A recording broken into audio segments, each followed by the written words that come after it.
Welcome back to Trader UK, where today I'm going to give you an update on 4 stocks I'm currently adding into the portfolio. We've got one blank check company, we've got one in the cannabis industry, one airline, and one major US auto manufacturer. All 4 of these companies are brand new to the portfolio. I haven't held them before, and all 4 are US based companies. Now, there is of course a reason why I'm adding US companies at the moment, and that's to take advantage of the very strong pound that we have. That's right, the pound has been gaining strength against the dollar and to some extent the euro as well, meaning that the pound is around 7% stronger against the dollar than the same time last year. And this is crazy to me, it's 21% higher than the March 2020 lows.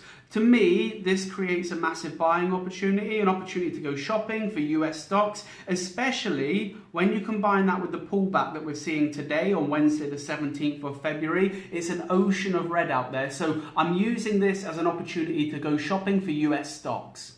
And the first company I went shopping for was the blank check company Peridot Acquisition Corporation. The ticker symbol on this one, PDAC. The merger with Li-Cycle or Li-Cycle, Li-Cycle. I think Li-Cycle sounds best, so we'll go with that.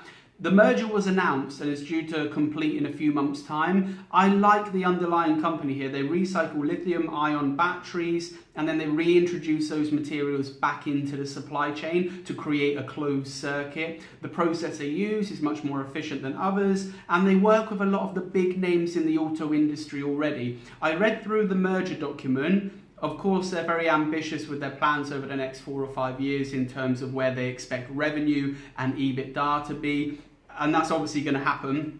That document is their opportunity to sell it to investors. But I do think that for a company with a solid base like they have, with what will end up being $500 million in cash on the balance sheet to expand internationally, operating in the battery recycling sector, I think those projections are perfectly feasible. I'm not usually a big fan of these SPAC mergers that everyone is going crazy for at the moment, so I've only taken a small position for now. I'll wait for the dust to settle on this one and then I'll consider buying more. But I wanted to get a foothold on this one and I ended up doing that around the $14 mark. The second company that I've added to the portfolio is TLRY. Now, these guys specialize in medicinal cannabis and other cannabis-related products. The ticker symbol is TLRY. This company got a lot of attention last week from Reddit users and the Wall Street Bets community, which is why you can see that spike in the share price, and it's still quite volatile from that, but it seems to have died down a little bit now, so I've started to build a position as I like this one long term. There was one analyst as well last week or the week before who advised all their investors to sell all of their shares, and they gave it a price target of 0, which I think was a little bit dramatic, but I'm hoping that that sell-off has now created some value here. I like this one around the $30 mark. If it drops below that, then I'll add it a little bit heavier.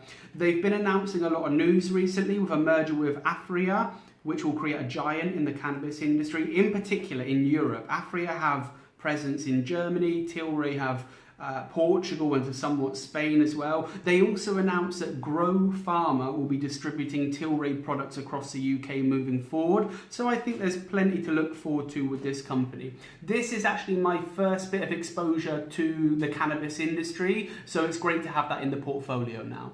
The third stock that I've been buying is American Airlines. Ticker symbol on this one is AAL. I actually considered buying this stock way back when the pandemic was at its peak. I'm quite glad I didn't. Although my travel stocks have actually performed pretty well, the stock price, not the actual company underlying. However, I think now is a good time. I think we're about to see a turn of the tide in this pandemic, and certainly for the travel industry, which I think will bounce back very quickly. Lots of pent-up demand. Vaccine data coming out of Israel is very promising. I just think governments at the moment are overly cautious not to rush back to normality despite improving numbers pretty much worldwide and encouraging vaccine data on both the mortality front and the spread of the virus. I do think that the US will be one of the first countries to give its citizens their usual freedoms back, including international travel without the need for PCR testing, which is obviously killing the airline industry. I also believe that this time around, any stimulus package that gets approved is going to disproportionately